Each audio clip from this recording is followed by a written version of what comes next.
লিল্লাহে তাকবীর, লিল্লাহে তাকবীর। আমার ভাইয়েরা, এবার বডিগার্ড বখতার ইবনে হিশাম বলে, না না না না, আমি মুহাম্মাদের কালেমা পড়ে যখন সুস্থ হয়ে গিয়েছি, আজ থেকে মুহাম্মাদের পক্ষে হয়ে গেলাম। আরো জোরে বলেন সুবহানাল্লাহ। মা ডাক দিয়ে বলছে, বখতার, মুহাম্মাদকে তোরা ষড়যন্ত্র করে জেলখানায় বন্দি করেছিস, মুহাম্মাদকে যে কোনো মূল্যে তুই জেলখানা থেকে বের করে দে। মাকারু ওয়া মাকারাল্লাহ ওয়াল্লাহু খায়রুল মাকিরিন।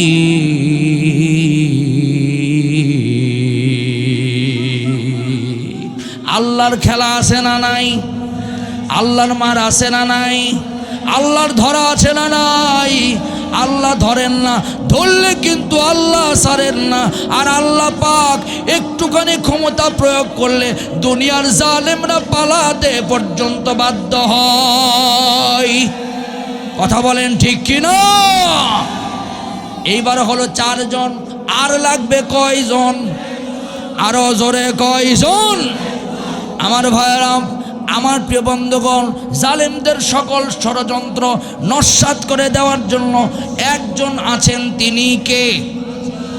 সবাই বলেন তিনি কে?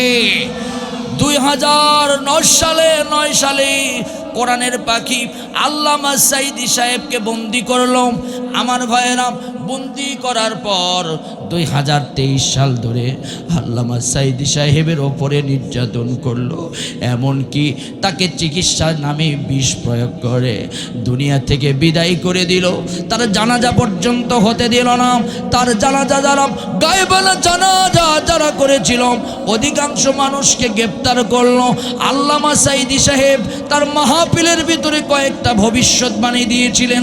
তার মধ্যে কয়েকটার মধ্যে অন্যতম হলো, এমন একটি সময় আসবে জালেমরা পালানোর জায়গাও খুঁজে পাবে। জোরে বলেন পাবে।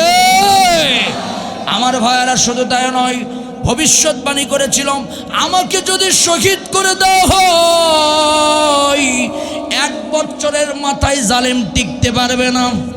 পেরেছে? জোরে বলেন পেরেছে?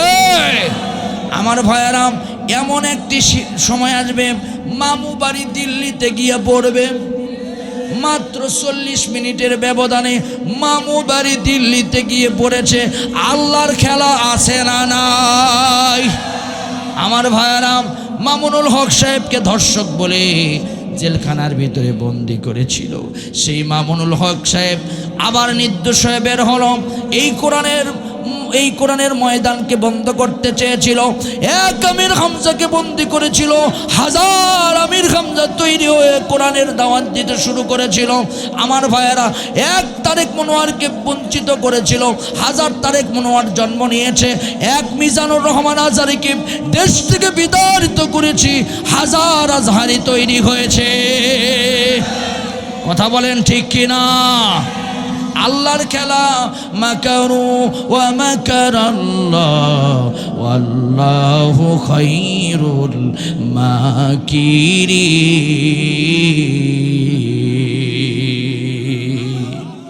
কামিল ক্লাসে একটি বই পড়ানো হয়, লুবাবুন নুকুল ফি আসবাবিন নুজুল, লিখেছেন আল্লামা জালালউদ্দিন সুয়ুতী রাহিমাহুল্লাহ, যিনি 70 বারেরও বেশি আমার নবীকে স্বপ্নে দেখেছেন। জোরে বলেন সুবহানাল্লাহ। তিনি তার কিতাবের ভিতরে বলেন, আমার নবী, আপনাদের কষ্ট হয় নাকি? আমার নবী মুহাম্মাদুর রাসূলুল্লাহ সাল্লাল্লাহু আলাইহি সাল্লাম জাহিলি যুগে জন্মগ্রহণ করলেন, যে যুগে মারামারি, হানাহানি, কাটাকাটি, ফাটাফাটি, রক্তের পর রক্ত, একটা ঝগড়াকে কেন্দ্র করে, একটা বিষয়কে কেন্দ্র করে 40 বছর পর্যন্ত ঝগড়া লেগে থাকতো। সেই সমাজকে ভালো করার জন্য কয়েকটা যুবককে নিয়ে আমার নবী হিলফুল ফুজুল গঠন করলেন। কিন্তু হিলফুল ফুজুল গঠন করে আমার নবী ভালো করতে পারলেন না। অবশেষে আল্লাহর নবী বিবাহ বন্ধনে আবদ্ধ হলেন। খাদিজাতুল কুবরাকে আমার নবী বিবাহ করলেন। করার পরে খাদিজাতুল কুবরা দেখলেন বাসরাতে আমার নবীর মন খারাপ। আল্লাহর নবীকে খাদিজাতুল কুবরা ডেকে বললেন, মুহাম্মদ, তুমি কি আমার মতো বয়স্কা নারীকে বিবাহ করে তোমার কি মন খারাপ? তুমি কি আমাকে পেয়ে তোমার মনের ভিতরে কি কোনো যন্ত্রণা? আল্লাহর নবী বললেন, খাদিজা না। তাহলে কি চিন্তা করো? খাদিজাকে আল্লাহর নবী বলছে, এই ধূলিধরা অন্ধকার পাপের সমাজকে ভালো করার জন্য আমার হৃদয়ের ভিতরে কাজ করছে। আল্লাহর নবীকে খাদিজা হাত ধরে বললেন, আপনি কাজগুলো চালিয়ে যান, আমি খাদিজা আপনাকে সহযোগিতা করব। জোরে বলেন সুবহানাল্লাহ।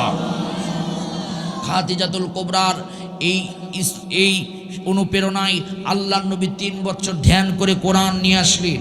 কোরআন নিয়ে আসার পর আল্লাহ পাক জানিয়ে দিলেন, ওয়াংজির আশিরাতাকাল আকরাবিন, হে নবী আপনি আপনার আশেপাশের লোকজনকে দাওয়াত দিন।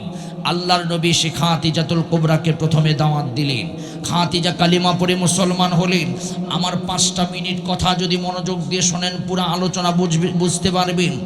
এরপরে আল্লাহর নবী বিশ্বনবী মুহাম্মদুর রাসূলুল্লাহ তার চাচাদেরকে, আশেপাশের বাড়ির প্রতিবেশীদেরকে দাওয়াত দিতে গেলেন। তার চাচারা এই দাওয়াত শুনে বলল, তাব্বালাকা ইয়া মুহাম্মদ আলি হাদা দাওয়াতানা, তোমার দাওয়াতকে বন্ধ করো, তুমি এখানে স্টপ হয়ে যাও। বিভিন্নভাবে আমার নবীর বিরুদ্ধে চক্রান্ত শুরু করলো। সেদিন থেকে যেই চাচারা আল্লাহর নবীকে আলামিন বলেছিল, সাদিক বলেছিল, ভালো মানুষ বলেছিল, যেদিন থেকে কোরআন প্রচার করতে লাগলো, ওই চাচারা সেই দিন থেকে আল্লাহর নবীর বিরোধিতা করলো। এমনকি দারুন নদওয়ার ভিতরে বিল পাশ করে আল্লাহর নবীর বিরুদ্ধে আইন পাশ করলো। আমার ভাইয়ারাম, যেখানে বর্তমানে আমার বাংলাদেশে যেখানে আইন পাশ করা হয় এটাকে বলা হয় সংসদ ভবন। আমার ভাইয়েরা, ভারতের আইন কারণ যেখানে পাশ করা হয় এটাকে বলা হয় মন্ত্রসভা। আমার ভাইয়েরা, আমেরিকার যেখানে আইন কারণ পাশ করা হয় সেটাকে বলা হয় হোয়াইট হাউস। সেই সময়ের আইন কারণ পাশ করা হতো সেটাকে বলা হতো দারুন নদওয়া। এই দারুন নদওয়ার 49 জন সদস্য মিলে আমার নবীর বিরুদ্ধে প্রথম নাম্বার বিল পাশ করলো। ওয়াকালাল্লাযীনা কাফারু লা তাসমাউ লিহাযাল কুরআন ওয়ালগাউ ফীহি লাআল্লাকুম তাগলিবুন। তারা পাশ করে দিল যে তোমরা কেউ মুহাম্মাদের কোরআন শুনতে যাবে না, যেখানেই মুহাম্মদ কোরআন বলবে ওয়ালগাউ ফীহি, সেখানে নবীর কোরআনকে বন্ধ করে দেওয়ার জন্য হট্টগোল করবে, মারামারি করবে। আমার ভাইয়েরা, আল্লাহর নবীর কোরআন তারপরেও বন্ধ হলো না। এমনকি যারা বিল পাশ করেছিল তারা রাতের বেলা দাঁড়িয়ে দাঁড়িয়ে আমার নবীর কোরআন তেলাওয়াত শুনত। আরো জোরে বলেন সুবহানাল্লাহ। শুধু তাই নয়, সারা রাত কিভাবে পার হয়ে যেত তারা বুঝতেও পারতো না। এরপরে 3000 বছর আগের জিনেরা আমার নবীর কোরআন শরীফ শুনে বলতো, ইন্না সামি'না কুরআনান আজাবা, এটা তো একটা আশ্চর্যান্বিত কিতাব, হে নবী কালিমা পড়ে মুসলমান বানায়া দিন। আল্লাহ নবী বলেছেন, লা তুহসা আজাইবুহু ওয়া লা তুগলা গারাইবুহু ফীহিল মাসানিউল হুদাম ওয়া মানাফিউল হিকমা ইয়াসিন ওয়াল কুরআনিল হাকীম ইন্নাকা লামিনাল মুরসালিন আলা সিরাতিম মুস্তাকিম। এটা তো সেই কিতাব, যেই কিতাব একটা অথেন্টিক কিতাব, যেই কিতাব বিজ্ঞানময় কিতাব। এই কিতাব মানুষকে হেদায়েত দিতে পারে। জোরে বলেন সুবহানাল্লাহ। আমার প্রিয় বন্ধুগণ, আমার প্রিয় একান্ত আপনজনেরা, আমার আলোচনা আমি লম্বা করব না। এরপরে দেখলো আল্লাহ নবীর কোরআনকে বন্ধ করা যায় না। নবীর হাতে হাত দিয়ে কালিমা পড়ে মুসলমান হতে শুরু করে। আস্তে আস্তে মুসলমানদের সংখ্যা যখন বৃদ্ধি পাচ্ছিল, বিশাল তারা পরিকল্পনা নিয়ে আমার নবীর বিরুদ্ধে 3টা ষড়যন্ত্র পাশ করলো। আজকে যদি আপনাদের বিবেকের দরজা খুলে যায়, আপনারা আজকে চোখের এক ফোঁটা পানি ফালাবেন। আমি শুধু একটা চক্রান্ত নিয়ে বিস্তারিত কথা বলবো না, সংক্ষিপ্ত শুধু টাচ দিয়ে যাব। আল্লাহর নবীর বিরুদ্ধে তারা আবার আইন পাশ করলো, বিল পাশ করলো, وَإِذْ يَمْكُرُ بِكَ الَّذِينَ كَفَرُوا لِيُثْبِتُوكَ أَوْ يَقْتُلُوكَ أَوْ يُخْرِجُوكَ وَيَمْكُرُونَ وَيَمْكُرُ اللَّهُ ওয়াল্লাহু খায়রুল মাকিরিন। প্রথম নাম্বার বিল হলো নবীকে জেলখানায় বন্দি করবে। ভাইয়ের আমার খুব মনোযোগ দিয়ে শুনবেন, আমি আপনাদেরকে বিরক্ত করব না। লিউসবিতুকা, নবীর জেলখানার জীবনের 3টা বছরের কথা মাত্র কয়েকটা মিনিটে বলবো, একটু বিবেক দিয়ে কথাগুলো শোনার চেষ্টা করবেন। এটা মাদ্রাসার মাহফিল, কিছু উদ্দেশ্য আছে, কিছু শিক্ষা আমাদেরকে নিতে হবে বাস্তব জীবনে। লিউসবিতুকা, আমার নবীকে জেলখানায় বন্দি করতে চেয়েছিল। নবীর কোনো অপরাধ ছিল না, আল্লাহর নবী কোনো ধর্ষকও ছিলেন না, নবী কারো জায়গা জমিও দখল করেন নাই। নবীর মতো ভালো মানুষ মক্কায় সেই সময় আর কেউ ছিল না। কিন্তু নবীকে বিনা অপরাধে, আল্লাহর নবীকে নবুয়তের 7ম বছর থেকে নিয়ে নবুয়তের 10ম বছর পর্যন্ত 3 বছর সেই সময়ের কেন্দ্রীয় কারাগার শিহাবে আবু তালেবে আল্লাহর নবীকে বন্দি করল।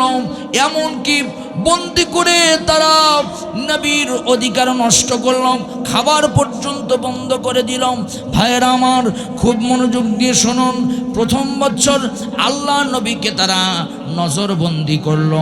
নবী কোথায় যায়, কিভাবে খায়, আল্লাহর নবী কিভাবে চলাফেরা করে, কার সাথে উঠা বসা করে, নজরবন্দি করলো।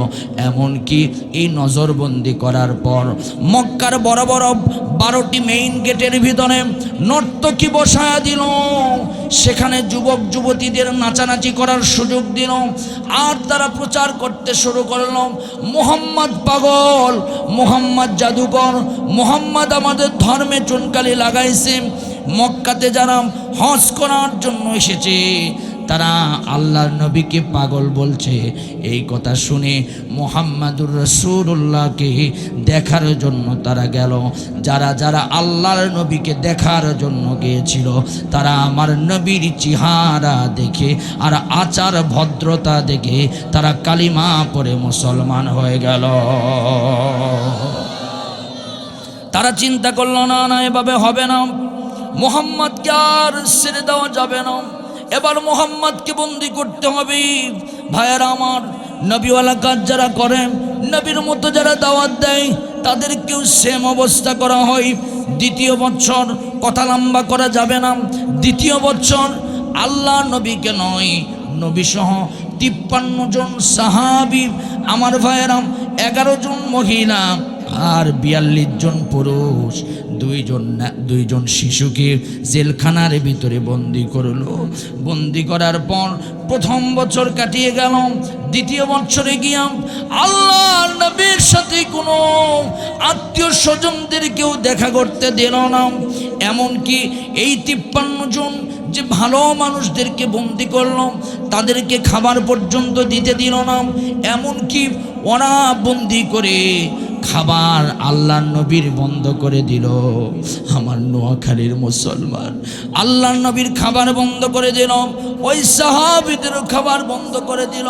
তারা খাবার না পেয়ে গাছের ছাল আর বাকল কি জেলখানার ভিতরে জীবন যাপন করতে লাগলো। এমনকি আল্লাহর নবী সহ 53 জনের শরীর থেকে এই ছাল আর বাকল খাওয়ার কারণে তাদের শরীর থেকে পায়খানাগুলো একদম বকরির লাদের মতো হয়ে বের হলো।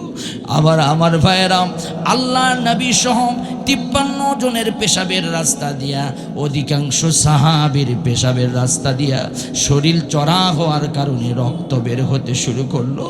এমনকি শিশুরা চিৎকার দিয়ে দিয়ে কাঁদে, সবাই যেন খাবারের জন্য অস্থির হয়ে যায়।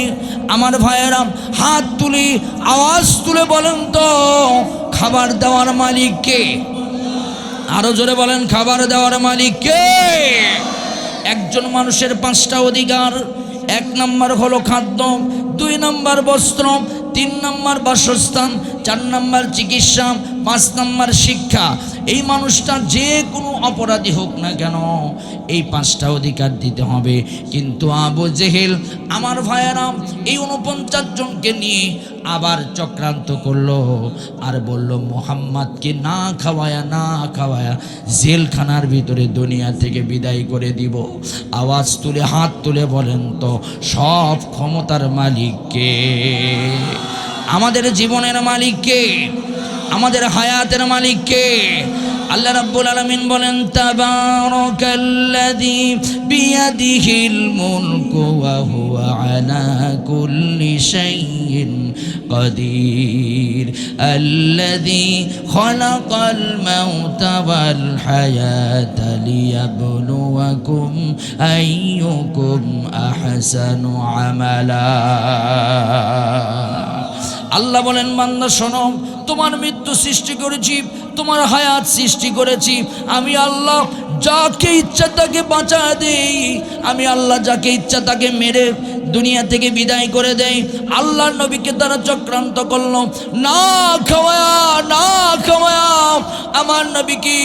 আমার নবী 53 জন সাহাবীকে দুনিয়ার জমিন থেকে বিদায় করে দিবে।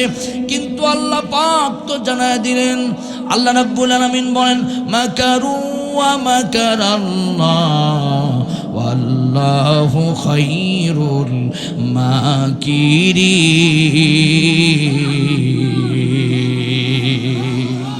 আল্লাহর খেলা শুরু করে দিলেন। আল্লাহ কিন্তু সব সময় বসে থাকে না। যখন বান্দা বিপদে পড়ে আমার আল্লাহ তখন বান্দার জন্য সহযোগিতা করেন। জোরে বলেন সুবহানাল্লাহ। আল্লাহর খেলা শুরু হয়ে গেল। আল্লাহর নবীকে 5 জন যারা কাফের বেঈমানেরা 49 জনের ভিতরে 5 জন অন্যতম মানুষ ছিল যাদের বুদ্ধিতে আমার নবীকে জেলখানার ভিতরে বন্দি করেছিল। ওই 5 জনের মাধ্যমে আল্লাহ রাব্বুল আলামিন তার নবীকে লিউসবিতুকা, তারা যে জেলখানার ভিতরে বন্দি করেছিল, যাবজ্জীবন কারাদণ্ড দিয়েছিল, নবীকে কোনোদিন আর বের হতে দিবে না, দুনিয়া থেকে বিদায় করে দিবে।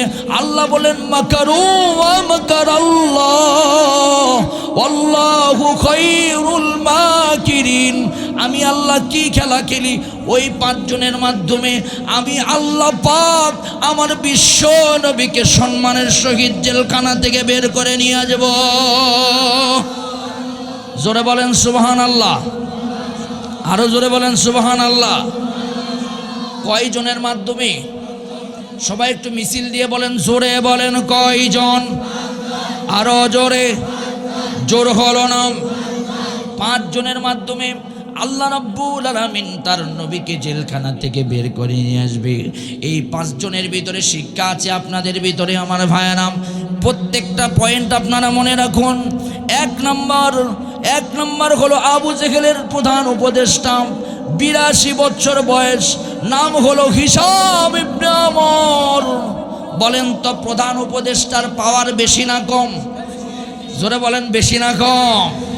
ডক্টর মোহাম্মদ ইউনূস এখন ইচ্ছা করলে কিন্তু অনেক কিছু করতে পারে, কথা কন না কে? তারে কিন্তু পদ্মা সেতুতে, পদ্মা নদীতে চুবাইতে চাইছে কয়েকবার, কিন্তু সে এখন ক্ষমতায় চট করে ঢুকতে চায়। এইবার ঢুকলেই শুধু ডক্টর ইউনূস খেলা দেখাবে, কথা কন না কেন? ঠিক কি না আমার ভাইয়েরা? হিশাম ইবনে আমর আবু জেহেলের প্রধান উপদেষ্টা ছিলেন। হিশাম ইবনে আমর বয়স্ক একজন মানুষ ছিলেন। হিশাম ইবনে আমর বলেন, যেই দিন থেকে মুহাম্মদকে সহ 53 জনকে বন্দি করেছি, ওই দিন থেকে আমার মনের ভিতরে কোনো শান্তি নাই। আওয়াজ তুলে বলেন শান্তি দেওয়ার মালিক কে? আরো জোরে বলেন কে? ইচ্ছা করলে শান্তি পাওয়া যায় না। দুনিয়াতে শান্তি পাওয়ার জন্য একজনের কাছে আমাদেরকে হাত পাততে হয়, তিনি কে? আমার ভাইয়েরাম, হিশাম ইবনে আমর বলেন, আমি যেই দিন থেকে 53 জন মানুষকে দুনিয়ার জমিন থেকে বন্দি করার পক্ষে, সেই দিন থেকে আমার বাড়িতে আসার পর থেকে আমার ঘুম নাই। আওয়াজ তুলে বলেন তো ঘুম দেওয়ার মালিক কে? জোরে বলেন কে? ঘুম না হলে কিন্তু মানুষের মাথা ঠিক থাকে না। আপনি যখন ডাক্তারের কাছে যাবেন, ডাক্তার তখন বলবে, প্রথম আগে প্রেসক্রিপশন করার আগে বলবে আপনার কি ঠিক মতো ঘুম হয় কিনা। যদি বলেন না না ঘুম হয় না, তখন ডাক্তার আগে ঘুমের ওষুধ লিখবে। কারণ ঘুম হলো আল্লাহর বড় নিয়ামত। ঘুম হইলে মানুষ সুন্দর পরিবেশ ঠান্ডা হয়ে যায়, মানুষের মস্তিষ্কও কিন্তু ঠান্ডা থাকে। আল্লাহ পাক কোরআন কারীমের ভিতরে সুন্দর করে জানায় দিয়েছেন, ওয়াজআলনাল লাইলা লিবাসাও ওয়াজআলনা النهار معاشا وبنينا فوقكم سبعا شدادا। আমি বান্দাদেরকে ঘুম দিয়েছি সুন্দর করে। এই ঘুমের মাধ্যমে বান্দারা রেস্ট করে তাদের জীবনটা সুন্দর করতে পারবে। আমার ভাইয়েরাম, হিসাব ইবনে আমর বলেন, আমার ঘুম নাই, একদিন নয়, 2 দিন নয়, প্রায় 3, 4, 5 সপ্তাহ ধরে আমার ঘুম নাই। স্ত্রী ডাক দিয়ে বলেন, কেন তোমার ঘুম নাই? বলছে, শোনো, যেই দিন থেকে মুহাম্মদকে বন্দি করেছি, আমার হৃদয় সেই দিন থেকে আমার মনের ভিতরে শান্তি নাই, আমার ঘুম নাই। আমার বিবেক বলছে মুহাম্মদ সহ 53 জন মানুষ, তারা এই মক্কার সবচাইতে ভালো মানুষ। জোরে বলেন সুবহানাল্লাহ, আরো জোরে বলেন সুবহানাল্লাহ। আমার ভাইয়েরাম, বিবেক দিয়েছেন কে? সবাই বলেন, বিবেক দিয়েছেন কে? এই বিবেক অনেকে ইসলামের পক্ষে কাজে লাগায়। আল্লাহ রাব্বুল আলামিন বলেন, ওয়ালাকাদ যারানা লিজাহান্নামা কাসীরাম মিনাল জিন্নি ওয়াল ইনস লাহুম কুলুবুন লা ইয়াফকাহুনা বিহা ওয়া লাহুম আ'য়ুনুন লা ইউবসিরুনা বিহা ওয়া লাহুম আযানুন লা ইয়াসমাউনা বিহা উলাইকা কাল আনআমি বাল হুম আদল উলাইকা হুমুল গাফিলুন। কিছু মানুষ আছে যারা শুনেও শুনে না, বুঝেও বুঝে না। এমন কিছু মানুষ আছে যারা দেখেও দেখে না। এরা হলো উলাইকা কাল আনাম বাল হুম আদল, এরা হলো নিকৃষ্ট জানোয়ার, এরা হলো 4 পাওয়া জন্তু, এর চাইতেও নিকৃষ্ট। ভাইয়েরা আমার, আলোচনা আমার লম্বা করা যাবে না, সংক্ষিপ্তভাবে বলছি। হিসাম ইবনে আমর বলেন, স্ত্রী রে, আমার মন বলছে এই ভালো মানুষদেরকে জেলখানায় বন্দি করার পর থেকে আমার ঘুম নাই। স্ত্রী, তোমার হাত ধরে বলছি, আমি মুহাম্মদকে যে কোনো মূল্যেই জেলখানা থেকে বের করেই ছাড়ব। আরো জোরে বলেন সুবহানাল্লাহ। আমার ভাইয়েরা স্ত্রীর হাত ধরে শপথ করলেন। হিসাম ইবনে আমর বলেন, স্ত্রী রে, আমি ঘর থেকে বের হয়ে গেলাম, মুহাম্মদকে জেলখানা থেকে বন্দি অবস্থায় আমি বন্দি না ছাড়ানো পর্যন্ত আমি ঘরে ফিরব না। হিসাম ইবনে আমর চলে গেলেন, কিন্তু একাই কিন্তু সমাজের পরিবর্তন করা যায় না, সাথে আরো লোকের প্রয়োজন হয়। একা একা কিন্তু দিন কায়েম করা যায়? জোরে বলেন, যায়। এই জন্য আল্লাহ রাব্বুল আলামিন বলেছেন, ওয়া'তাসিমু বিহাবিলিল্লাহি জামিআন ওয়া লা তাফাররাকু। তোমরা একতাবদ্ধ হয়ে দিন কায়েমের আন্দোলনে তোমরা শামিল হও। তোমরা আল্লাহর রশিকে তোমরা আঁকড়ায় ধরো, তাহলে তোমরা দিন কায়েম করতে পারবে।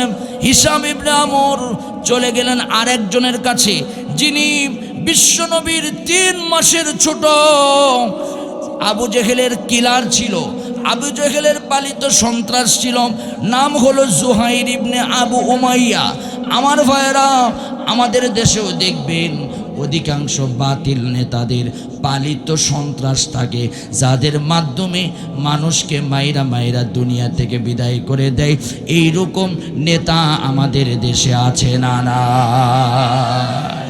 আমার ভাইয়েরাম, এই পালিত সন্ত্রাসের বাড়িতে গেলেন, খুব মজা পাবেন। এবার আলোচনাটা শুনুন। এইভাবে নক করলেন বাড়ির দরজায়, দরজাটা খুলে দিল গভীর রাত। দরজা খুলে দেওয়ার পরে দেখে প্রধান উপদেষ্টা ডাক দিয়ে বলল, ও প্রধান উপদেষ্টা, আমার বাড়িতে কেন? বলছে, এখানে কে কথা বলে? আপনাদের কি কষ্ট হয়? রাগ করতেছেন আমার কথায়? আলোচনা কি চলবে? তাহলে একটা তাকবীর দেন তো দেখি, লিল্লাহে তাকবীর। এখানে কে কথা বলে? আমার ভাইয়েরা, জুহাইর ইবনে উমাইয়া বলেন, হিশাম ইবনে আমর, আপনি কেন এত রাতে আমার বাড়িতে? ডাক দিয়ে বলছে, আমি এসেছি একটা কারণে, কিন্তু তুমি কেন ঘুমাওনি? বলছে, ঘুম নাই, আমার বাড়িতে অশান্তি শুরু হয়েছে। বলছে, কি হয়েছে তোমার বাড়িতে? এখানে একটা কথা বোঝার আছে, যারা ইসলামের পথে বাধা দেয়, ইসলামকে যারা নিঃশেষ করার চিন্তা করে, তারা কোনোদিন শান্তিতে থাকতে পারে? জোরে বলেন, পারে? আমার ভাইয়েরা, আমার প্রিয় বন্ধুগণ, ডাক দিয়ে বলছে, আমার মায়ের বয়স হলো 72 বছর। আমার মা 2 বছর হলো অন্ধ। আমার মা চোখে দেখে না। আমার মা হঠাৎ করে রাতের বেলা আমার কাছে এসে বলছে, ও জুহাইর, তুমি নাকি আবু জেহেলের পালিত সন্ত্রাস। আমি মা বলছি, আর তুই সন্ত্রাসী করবি না। এমন পালিত সন্ত্রাস আমার দেশেও আছে না নাই? জোরে বলেন, আছে না নাই? জুহাইরের হাত ধরে বলছে, হে জুহাইর, আমি মা বলছি, আর কোনোদিন তুই সন্ত্রাসী করবি না। যদি সন্ত্রাসী করস, আমি শুনলাম তুই নাকি আবু জেহেলের সাথে মিলায়াম মোহাম্মদকে, ভালো মানুষকে তুই নাকি জেলখানার ভিতরে বন্দি করেছিস। আমি জুহাইর তোর হাত ধরে বলছি, যদি সন্ত্রাসী করতেই হয়, ইসলামের পক্ষে তুই কাজে লাগা। তুই জেলখানার গেট খুইলা তুই মোহাম্মদকে বের করে নিয়ে আয়। আর যদি না পারিস, আমি মা বলছি তোর জন্য বদদোয়া করলাম। আর 2 নম্বর কথা হলো, আমি মা বলছি, আমি যদি দুনিয়ার জমিন থেকে বিদায় নিয়ে চলে যাই, তুই কিন্তু আমার মুখ দেখবি না, আমারে মা বলে ডাকবি না। তুই আমাকে মা বলে ডাকবি না। আমি মৃত্যুবরণ করলে আমাকে দাফন কাফনও তুই করবি না। তুই কি জানিস মুহাম্মদ কত ভালো মানুষ? মুহাম্মদ 1 নম্বর মানুষ। মুহাম্মাদের মতো ভালো কেউ হয় না। বলছে, কেমন করে মা তুমি জানলাম? কই, তোর একটা সত্য কথা বলি, তোর খালার নাম হলো উম্মে আইমান। উম্মে আইমান আল্লাহর নবীর মায়ের দাসী ছিলেন। আমিনা যখন ইন্তিকাল করে বিদায় নেয়, সেই সময় উম্মে আইমান মুহাম্মাদের দায়িত্ব নিয়েছিল। আর মুহাম্মাদের যখন দায়িত্ব নিয়েছিল, তোর খালা আম্মা খুবই অসুস্থ হয়ে পড়েছিল। হঠাৎ করে আমি তার বাড়িতে গিয়েছিলাম, গিয়ে দেখি চাঁদের মতো সুন্দর একটি সন্তান চুপ করে যেন আকাশের দিকে তাকায় আছে। তার মুখটা অত্যন্ত খারাপ। তোর খালাম্মার দুধ খাইতে পারে না সে, কারণ তোর খালাম্মা অসুস্থ। আমি তোকে কোলে নিয়ে তোর দুধ থেকে আমি আমার দুধের অংশ, এই অংশের 7 দিন আমি মুহাম্মদকে দুধ পান করা। সেই দিন থেকে মুহাম্মাদের সাথে আমার সম্পর্ক ভালো হয়ে যায়। আর আমি চিন্তা করি, আর আমার হৃদয়ের ভিতরে মুহাম্মাদের মায়া ঢুকে যায়। আমার যদি 4 ভাগ ভালোবাসা থাকে, তার 3 ভাগ ভালোবাসা মুহাম্মাদের জন্য, 1 ভাগ তোর জন্য। আমি মা হিসাবে বলছি, জুহাইর, তুই যদি আমাকে ভালোবাসিস, তাহলে তুই মুহাম্মাদকে যে কোনো মূল্যে জেলখানা থেকে বের করে নিয়ে আসবি। আওয়াজ তুলে বলেন তো, মায়ের মায়া আমাদের হৃদয়ে আছে না না? আরো জোরে বলেন, আছে না না? এই পৃথিবীতে 3টা শ্রেষ্ঠ রহমত। 1 নম্বর হলো বিশ্বনবী মুহাম্মদুর রাসূলুল্লাহ সাল্লাল্লাহু আলাইহি সাল্লাম। 2 নম্বর হলো দুই নম্বর আল্লাহর কোরআন, আর তিন নম্বর হলো মা। আল্লাহ রাব্বুল আলামিন বলেন ওয়াখফিদি লাহুমা জানাহাল যুল্লি মিনার রাহমাতি ওয়া কুর রাব্বিরহামহুমা কামা রাব্বায়ানি সগীরা। আমার ভাইয়েরাম, জুহাইর বলে আমার মা অন্ধ হয়েছে, 72 বছর বয়স আমার মার। আমি আমার মায়ের হাতে হাত দিয়ে বলেছি, মা সূর্য ওঠার আগে আমি যে কোনো মূল্যেই মুহাম্মদকে আবু জেহেলের কারাগার থেকে বের করব। মাকারু ওয়া মাকারাল্লাহ ওয়াল্লাহু খায়রুল মাকিরিন। আমার ভাইয়েরাম, হিশাম ইবনে আমর বলে, সংক্ষিপ্ত করে বলতেছি, হিশাম ইবনে আমর বলে আমিও তো চাই, কিন্তু 2 জন দিয়ে হবে না। আওয়াজ তুলে বলেন লাগবে কয়জন? আরো জোরে কয়জন? 2 জন মিলে চলে গেলেন আর একজনের বাড়িতে। এবার আরো মজা পাবেন, সে হলো আবু জেহেলের প্রধান চাঁদাবাজ। আমাদের দেশেও নেতার চাঁদাবাজ আছে না নাই? ব্রিজে কালবার্ডে চাঁদাগিরি করে। আমার ভাইয়েরা অন্যায় অপরাধ করে, বাজার কালেকশন করে, স্টেশন দখল করে, বিভিন্ন জায়গা দখল করে, চাঁদাবাজি করে। এইরকম টেন্ডারবাজ চামুন্ডার নেতার চেলা আছে না নাই? আবু জেহেলের প্রধান চাঁদাবাজ, অর্ধেক চাঁদা আবু জেহেল খাইতম, অর্ধেক চাঁদা তারা খাইতম। নাম হলো মুতঈম ইবনে আদি ইবনে হাতেম তাই। 2 জন মিলে তার বাড়িতে গেলেন, গিয়া নক করলেন, দরজাটা খুলে দিল। দরজা খুলে দেওয়ার পর ডাক দিয়ে বলল, ভাই এত রাতে ঘুমান নাই কেন? বলছে, ঘুম তো আমার চোখে আসে না, আমার স্ত্রী আর পরিবার পরিজন আমার বিরুদ্ধে স্লোগান দিতে শুরু করেছে, আমার ঘরের ভিতরে কোনো শান্তি নাই। ডাক দিয়ে বলছে, কেন শান্তি নাই? বলছে, শোনেন, মুহাম্মদকে যেদিন বন্দি করেছেন তার 15 দিন আগে মুহাম্মদ আমার বাড়িতে এসেছিল, আর আমার একটা ছোট্ট সন্তান জন্ম নিয়েছিল, তার নাম হলো জুবরা ইবনে মুতঈম ইবনে আদি ইবনে হাতেম তাই। বলছে, এই সন্তানকে মুহাম্মদ কোলে নেবার পর মুহাম্মদ সন্তানের মুখের ভিতরে একটু লালা দিয়ে দিল। হযরত মুহাম্মাদের মুখে থেকে ওই সন্তানের মুখে, আমার এই ছোট্ট বাচ্চার মুখে লালা দিয়ে দিল। মুহাম্মাদের লালা পেয়ে আমার সন্তানটা বরকতময় হয়ে গেল। 5.5 মাস বয়সে আমার সন্তান কথা বলতে লাগলো। সুবহানাল্লাহ বলেন। শুধু তাই নয়, আমার সন্তান রাতের বেলা যে স্বপ্ন দেখে, দিনের বেলা সেটা বাস্তবায়ন হয়। আমার সন্তান কেউ যদি অসুস্থ হয়, আমার সন্তান তাকে ফু দেয়, আর এই ফু দেওয়ার বিনিময়ে ওই মানুষটা সুস্থ হয়ে যায়। আবার কেউ যদি আমার সন্তানের কাছে এসে দাঁড়ায়, আর ওই মানুষটা যদি অসুস্থ হয়, একটু পানির ভিতরে ফু দিয়া দিলে ওই মানুষটা যেন সুস্থ হয়ে যায়। আর আমার সন্তান যখন হাসি দেয়, আমার সন্তান যখন কথা বলে, আমার সন্তানের মুখ থেকে যেন সুন্দর একটি সুঘ্রাণ বের হয়। কিন্তু মুহাম্মদকে বন্দি করার পর হঠাৎ করে আজকে রাতে ওই সন্তান আমার গলা জড়িয়ে ধরে বলছে, ও বাবা, ও বাবা, তুমি তো আবু জেহেলের প্রধান চাঁদাবাজ, তুমি তো বহুত চাঁদাবাজি করেছো বাবা, কিন্তু আজকে তোমাকে বলি, আমি কিন্তু কয়েকদিনের ভিতরে দুনিয়া থেকে বিদায় নিয়ে চলে যাব। ডাক দিয়ে বলছে, সন্তান, তুই এত বরকতের সন্তান, তুই কেন বিদায় নিয়ে চলে যাবি? ডাক দিয়ে বলছে, ও বাবা, মুহাম্মদকে তোমরা পরিকল্পিতভাবে মুহাম্মদকে জেলখানায় বন্দি করেছো। যদি মুহাম্মদকে না ছাড়ার ব্যবস্থা করো বাবা, আমি দুনিয়া থেকে বিদায় নিয়ে চলে যাব।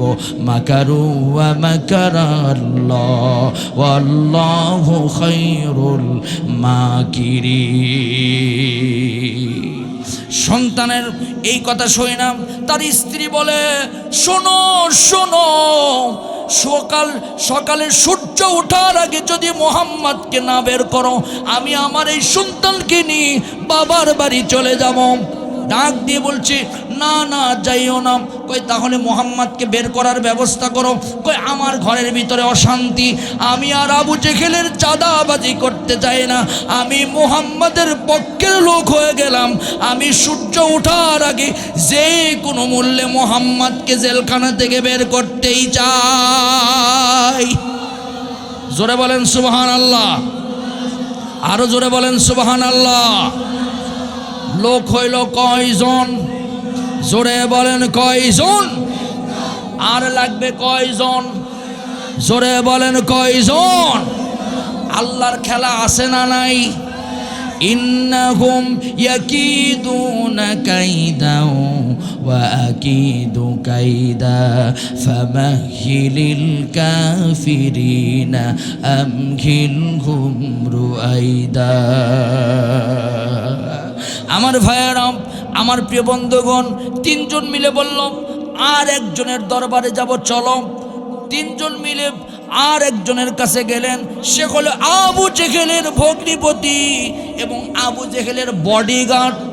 আমাদের দেশের নেতাদের সাথে বডিগার্ড আছে না নাই? সবার সাথে থাকে না। কোন নেতা একা একা চলে। যারা আল্লাহকে ভয় করে তাদের কোনো বডিগার্ডের দরকার হয়? জোরে বলেন হয়। আমার ভাইয়েরা, বডিগার্ডের দরজায় গিয়ে নক করলাম। সংক্ষিপ্তভাবে বলছি, নক করার পর দরজাটা খুলে দিল, দিয়ে দেখলো তিন নেতা একসাথে। বলল, ও নেতারা, আমার বাড়িতে এত রাতে কেন এসেছেন? বলছে, তুমি এত রাত জেগে কেন? কয়, আমার ঘুম নাই, আমার কি যেন হয়েছে। যেদিন থেকে মুহাম্মদকে বন্দি করেছি সেই দিন থেকে আমার মনের ভিতরে কেমন যেন লাগে। বলছে, কি হয়েছে? বলছে, আমি খুবই অসুস্থ। আমি এমন অসুস্থ, সেই সময় কিন্তু হাসপাতাল ছিল না, সেই সময় কিন্তু ক্লিনিক ছিল না, সেই সময় হেকিমি চিকিৎসা ছিল। বললাম, আমি এই মক্কার বড় বড় হেকিমদের কাছে গেলাম। হেকিমরা বলছি, ও বখতার ইবনে হিশাম, তুমি কয়েকদিনের ভিতরে দুনিয়া থেকে বিদায় নিবে। এই তো মাদ্রাসার মাহফিল, আপনাদের হৃদয়টা টনক খুলে যাবে। এই কোরআনের মর্যাদা কেমন, এই কোরআন যারা পড়ায়, এই কোরআন যেখানে পড়া হয় সেই জায়গায় মর্যাদা কেমন, আমরা যারা কালেমা পড়ে মুসলমান হয়েছি আমাদের সম্মান কেমন, একটুখানি শোনেন। হেকিমের কাছে গেলাম। হেকিম বলছে, কয়েকদিনের ভিতরে মারা যাবেন। একজন নয়, দুইজন নয়, বড় বড় কয়েকজন হেকিম আমাকে বলল। মনটা বড় খারাপ। কেউ কিন্তু দুনিয়া থেকে চলে যেতে চায় না, মরতে কিন্তু চায় না। কিন্তু আপনাদের কাছে জিজ্ঞাসা করি, অসুস্থতা দেওয়ার মালিক কে? সুস্থ করার মালিক কে? কোনো ডাক্তার কি কাউরে সুস্থ করতে পারে নাকি ভাই? সব ডাক্তারের একজন বড় ডাক্তার, তিনি কে? আরো জোরে বলেন, তিনি কে? এবার মনটা খারাপ, ঘরের ভিতরে শুয়ে আছি। দেখবেন বিপদে পড়লে বউ পালায়। যারা প্রকৃত ভালো মানুষ নয় তারা কিন্তু স্বামীর বিপদ থেকে পালায়, কিন্তু যারা রাহিমার মতো মেয়ে তারা কোনোদিন স্বামীকে রেখে পালায় না। এই দিকে দেখে বখতার ইবনে হিশামের বউ বলছে, তোমাকে দিয়ে আর কিছু হবে না, তুমি তো কয়েকদিন পর দুনিয়া থেকে বিদায় নিবে। বউ আমার সাইড হওয়া শুরু করলো, কিন্তু আমার মা আমাকে ছেড়ে যায় না। মা আমার ঘরে এসে বলে, ও বখতার, তোরে আমি 10 মাস 10 দিন আমার পেটের ভিতরে ধারণ করেছি বখতার, তুই দুনিয়ার জমিন থেকে বিদায় নিয়ে আমার আগে চলে যাবি না রে বখতার, আমি মানতে পারি না। আমি একটা কথা বলি, তুই মন খারাপ করিস না। এই মক্কার সবচাইতে ভালো মানুষ মুহাম্মাদুর রাসূলুল্লাহ সাল্লাল্লাহু আলাইহি সাল্লাম। এই মুহাম্মাদের একটা মন্ত্র আছে, একটা কালিমা আছে। এই কালিমা পড়ে কেউ যদি পানির ভিতরে ফু দিয়ে খায় তার নাকি সব কিছু ভালো হয়ে যায়। বক্তার কেউ দেখবে না, ঘরের দরজা বন্ধ করে দিয়া তুই ওই পানির ভিতরে ফু দিয়া পর লা ইলাহা ইল্লাল্লাহ পয়রা এই মধুর ভিতরে ফু দি, এই মধু আর পানি এক জায়গায় কইরা বক্তার খা, হয়তো বা তোর রোগ ভালো হতে পারে। আমি মায়ের কথা মতো ওই পানির ভিতরে লা ইলাহা ইল্লাল্লাহ পয়রা আমি যখন পানির ভিতরে আর যখন মধুর ভিতরে ফু দিলাম, ফু দেওয়ার পর পান করলাম, 10 থেকে 15 মিনিট যাওয়ার পর আমার শরীরটা ভালো হয়ে গেল। আওয়াজ তুলে বলেন সুবহানাল্লাহ, আরো জোরে বলেন সুবহানাল্লাহ। আওয়াজ তুলে বলেন, হাত তুলে বলেন, কালিমার শক্তি আছে না নাই? আরো জোরে বলেন আছে না নাই? আমার ভাইয়েরা, কালিমা তো এমন কালিমা, কেউ যদি মন থেকে লা ইলাহা ইল্লাল্লাহ পড়ে আল্লাহ তার বালা মুসিবত দূর করে দেন। সুবহানাল্লাহ পড়েন। কেউ যদি মন থেকে লা ইলাহা ইল্লাল্লাহ পড়ে আল্লাহ পাকের নবী তার জন্য সুপারিশ করা নবীর ওয়াজিব হয়ে যায়। আর কারো জীবনের শেষ বাক্য যদি হয় লা ইলাহা ইল্লাল্লাহ ফাদাখালাল জান্নাহ, সে আল্লাহর জান্নাতে চলে যায়। এই কোরআন তো সেই কিতাব। এই তো মহিলা মাদ্রাসা, আপনাদের বাড়ির পাশে মাদ্রাসা, অনেকেই গুরুত্ব দেয়, অনেকে গুরুত্ব দেয় না, কিন্তু এই মাদ্রাসায় তো আল্লাহর কোরআন পড়ানো হয়। এই কোরআন তো সেই কিতাব। এই কোরআন হলো মুমিনের জন্য শিফা। ওয়া নুনাজ্জিলু মিনাল কুরআনি মা হুয়া শিফাউ ওয়া রাহমাতুল লিল মুমিনিন ওয়া লা ইয়াজিদুজ যালিমিনা ইল্লা খাসারা। এই কোরআন মুমিনের জন্য শিফা। এই কোরআনের সাথে যাদের সম্পর্ক হবে তাদের সম্পর্ক হবে কার সাথে? আরো জোরে বলেন কার সাথে? এটা নবীর মাদ্রাসা। আল্লাহর নবীর মাদ্রাসার সাথে যার সম্পর্ক হবে তার সম্পর্ক হবে বিশ্বনবী মুহাম্মদুর রাসূলুল্লাহ সাল্লাল্লাহু আলাইহি সাল্লামের সাথে সম্পর্ক। এই মাদ্রাসায় কেউ যদি ছাত্র দেয়, এই মাদ্রাসায় কোনো সন্তানকে যদি পড়ায়, এই মাদ্রাসায় কেউ যদি মহব্বত করে, মাদ্রাসার সমস্ত কার্যক্রম যদি মন থেকে মেনে নিয়া মাদ্রাসায় পরামর্শের ভিত্তিতে চালায়, আল্লাহ পাকের নবী কিয়ামতের দিন আপনাদেরকে সুপারিশ করে আল্লাহর জান্নাতে নিয়ে যাবে। এই কোরআন তো সেই কিতাব। এই কোরআন হলো শিফা। আমরা কোরআনের সূরা ফাতিহা আমরা পড়ি কি পড়ি না? কথা বলেন না কেন? পড়ি কি পড়ি না? এই সূরা ফাতিহার ব্যাপারে আল্লাহ পাক বলেন, ওয়া লাকাদ আতাইনাকা সাবআম মিনাল মাসানি ওয়াল কুরআনাল আযীম। এই 7টা আয়াত, এই 7টা আয়াত পড়ে যারা এই কোরআনের 7টা আয়াত পড়ে যারা ফু দিবে, আল্লাহ পাক জীবনের সমস্ত গুনাহ আল্লাহ মাফ করে দিবেন। আল্লাহ বালা মুসিবত আল্লাহ দূর করে দিবেন। আওয়াজ তুলে হাত তুলে বলেন তো, সেই কোরআনের সাথে থাকার দরকার আছে না? না। এই মুহূর্ত থেকে একজন ভাই উঠতে পারবেন না, মুনাজাত পর্যন্ত কারা কারা আছেন হাত তুলে দেখান। আর মাত্র 10-15 মিনিটের ভিতরে মুনাজাত হবে। হাত তুলে দেখান দেখি, কারা কারা হাত উঠায়নি দেখি। লিল্লাহে তাকবীর, লিল্লাহে তাকবীর। আমার ভাইয়েরা, এবার বডিগার্ড বখতার ইবনে হিশাম বলে, না না না না, আমি মুহাম্মাদের কালেমা পড়ে যখন সুস্থ হয়ে গিয়েছি, আজ থেকে মুহাম্মাদের পক্ষে হয়ে গেলাম। আরো জোরে বলেন সুবহানাল্লাহ। মা ডাক দিয়ে বলছে, বক্তার, মুহাম্মাদকে তোরা ষড়যন্ত্র করে জেলখানায় বন্দি করেছিস, মুহাম্মাদকে যে কোনো মূল্যে তুই জেলখানা থেকে বের করে দে। মাকারু ওয়া মাকারাল্লাহ ওয়াল্লাহু খায়রুল মাকিরিন।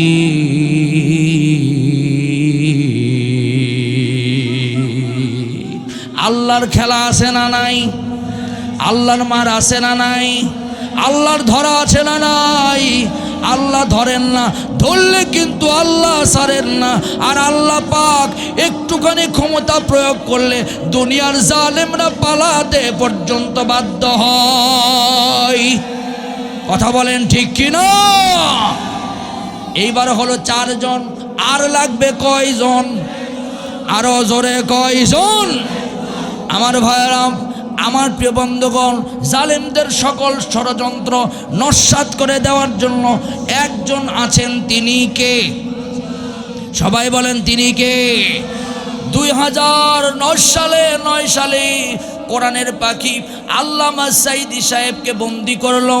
আমার ভাইয়েরা, বন্দি করার পর 2023 সাল ধরে আল্লামা সাঈদী সাহেবের ওপরে নির্যাতন করলো, এমনকি তাকে চিকিৎসার নামে বিষ প্রয়োগ করে দুনিয়া থেকে বিদায় করে দিল।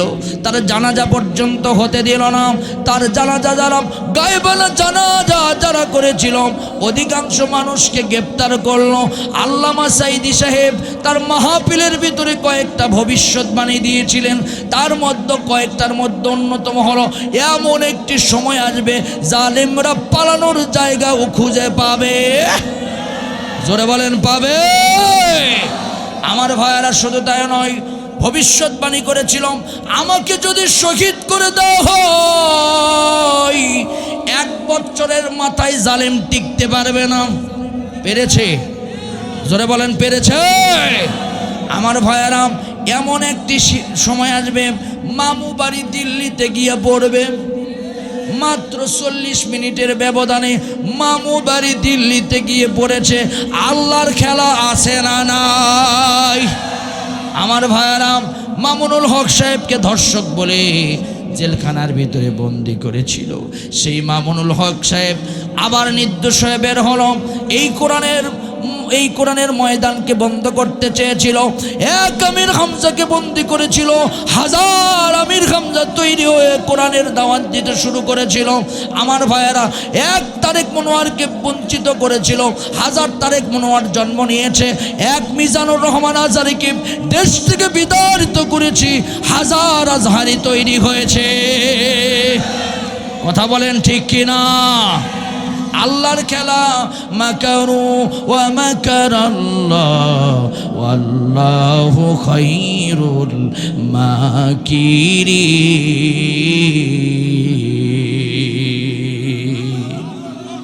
আমার নবীকে জেলখানায় বন্দি করে হত্যা করতে চেয়েছিল, কিন্তু আল্লাহ তাদের মনের ভিতরে এমন চক্রান্ত, এমন কায়দা ঢুকায় দিলেন, যারা জেলখানায় ঢুকাইছিল তারাই আবার নবীকে বের করার জন্য কাজ শুরু করল। নাম হলো জাইমা ইবনে আসওয়াদ ইবনে আব্দুল মুত্তালিব। তার দরজায় গিয়ে নক করলো, দরজাটা খুলে দিল। দরজা খুলে দেওয়ার পর বলল, তোমরা 4 জন আমার বাড়িতে এত রাতে কেন? বলছে, আমাদের কিছু কাজ আছে। এত রাতে তুমি জেগে আছো কেন? ঘুমাওনি কেন? বলছে, আমার ঘুম নাই। ঘরের ভিতর থেকে মহিলাদের কান্নার আওয়াজ তুলে বলেন তো, মহিলাদের কান্নার আওয়াজ যে ঘরের ভিতরে হয়, ওই ঘরের ভিতরে কি শান্তি থাকে ভাই? জোরে বলেন থাকে ভাই? মহিলাদের কান্নার আওয়াজ না, এগুলো এখন না, একটু প্লিজ, একটু পর। মহিলাদের কান্নার আওয়াজ। বলছে, কি হয়েছে? বলছে, আমার স্ত্রী রাতের বেলা স্বপ্ন দেখেছে মুহাম্মদ নাকি দুনিয়া থেকে বিদায় নিয়েছে। জোরে বলেন নাউজুবিল্লাহ। আরো জোরে বলেন নাউজুবিল্লাহ। জাইমা ইবনে আসওয়াদ ইবনে আব্দুল মুত্তালিবের স্ত্রী ছিল হালিমাতুস সাদিয়ার আপন ছোট বোন। হালিমাতুস সাদিয়ার আপন ছোট বোন।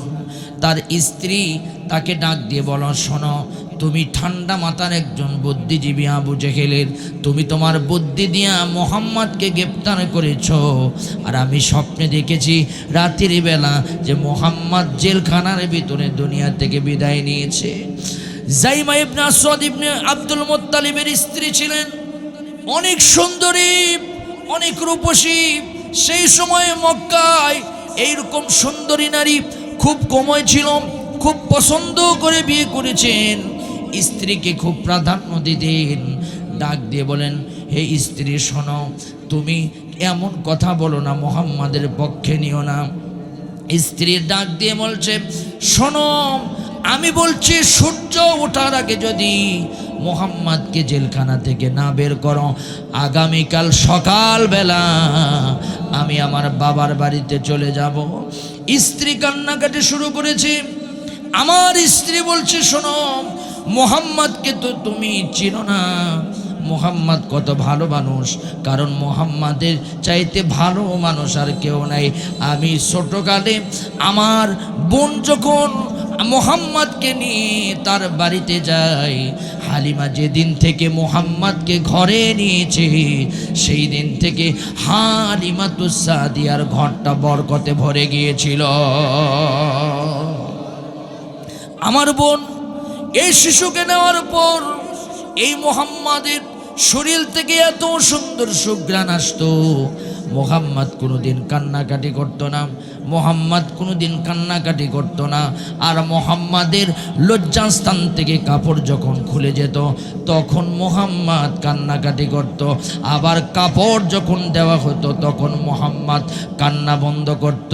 মুহাম্মদ কোনোদিন বাম স্তনের দুধ পান করতেন না, কারণ মুহাম্মদ বুঝাইতে চাইতো বাম স্তনের দুধটা আমার ভাইয়ের অধিকার।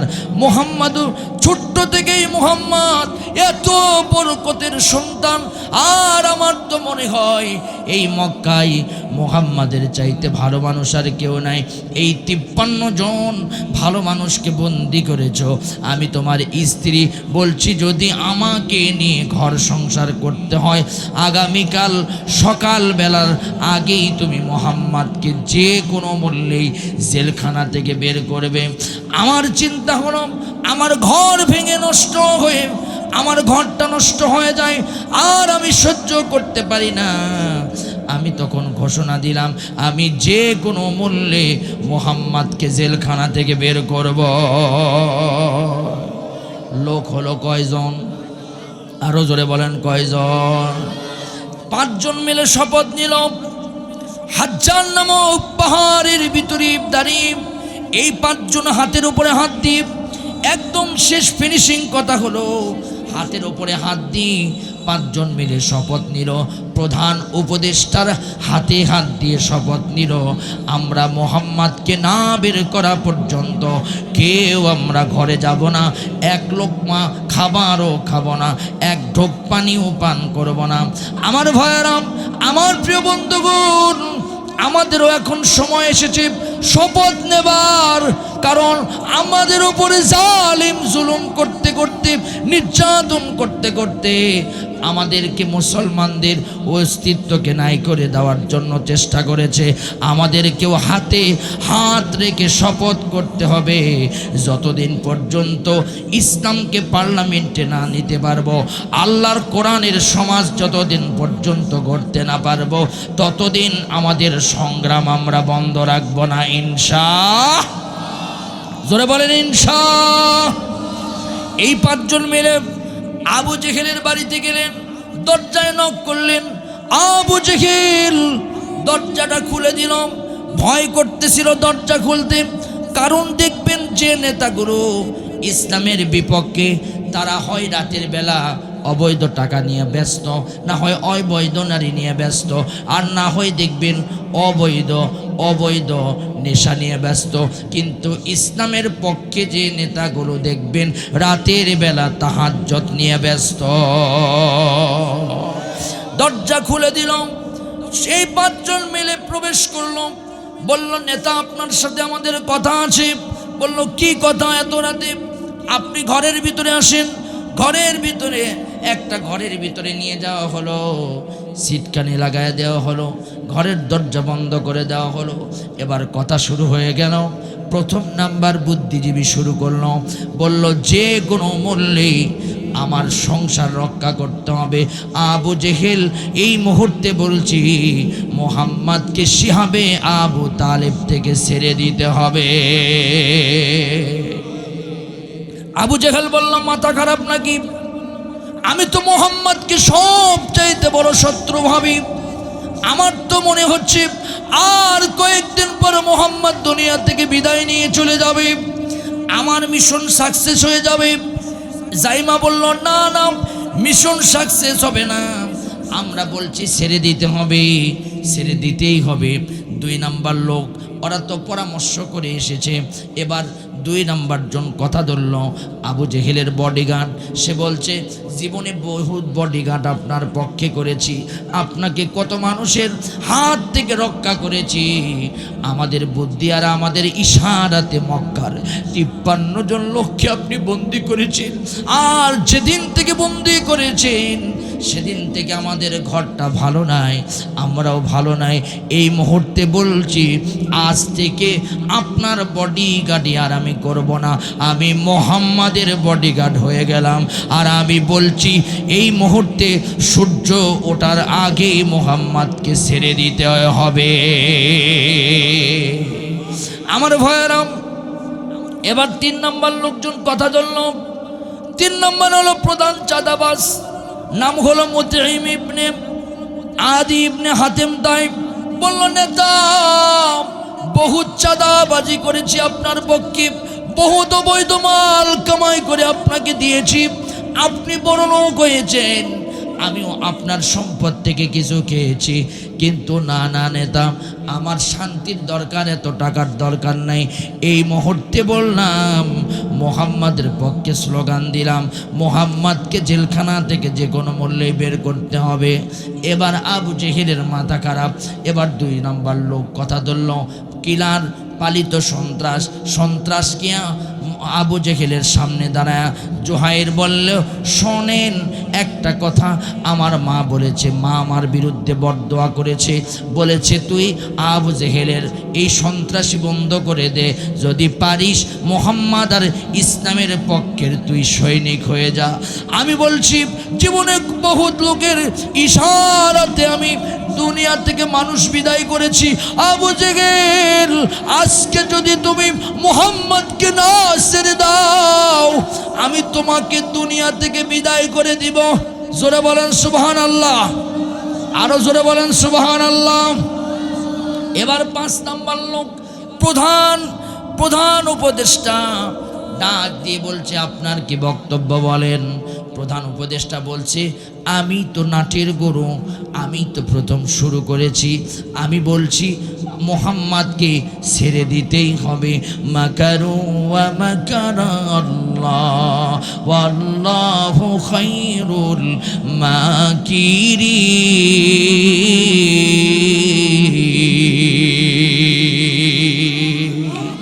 আল্লাহর খেলা। আবু জেহেল বলছে, এমন কথা কেমন করে বললেন?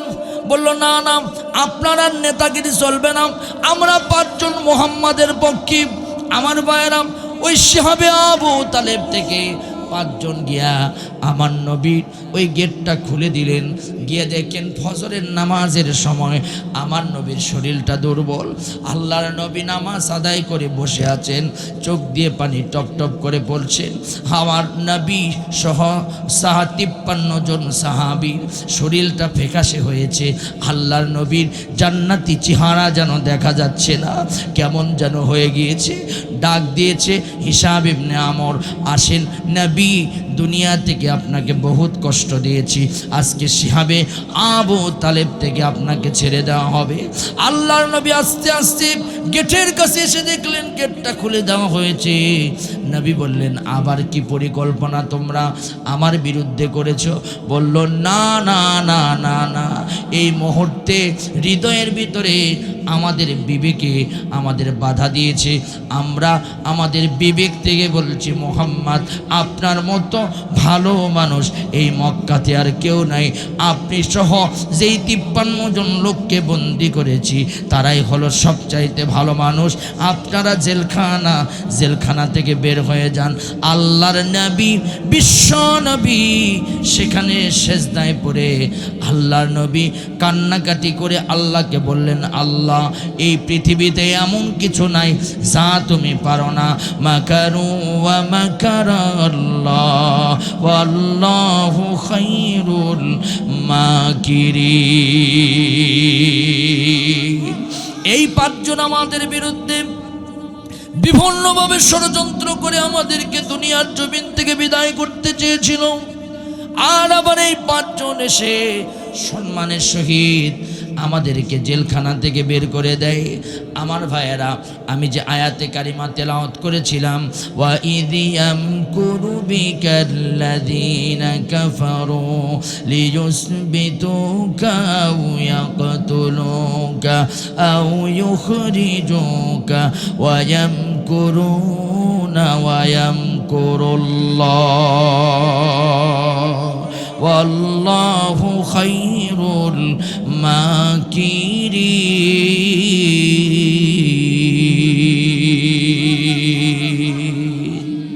আল্লাহ পাক ইচ্ছা করলে সব কিছু করতে পারে। যে আল্লাহ পাক তার নবীকে ওই কাফের বেঈমানেরা ষড়যন্ত্র করে, প্রথম নাম্বার ষড়যন্ত্র করে বিদায় করতে চেয়েছিল, ওই কাফেরদের ভিতরে আল্লাহ জালজালা তৈরি করে দিয়ে আল্লাহ পাক ওদের মাধ্যমেই আল্লাহ পাক কৌশল করে আবার বের করে দিয়েছেন।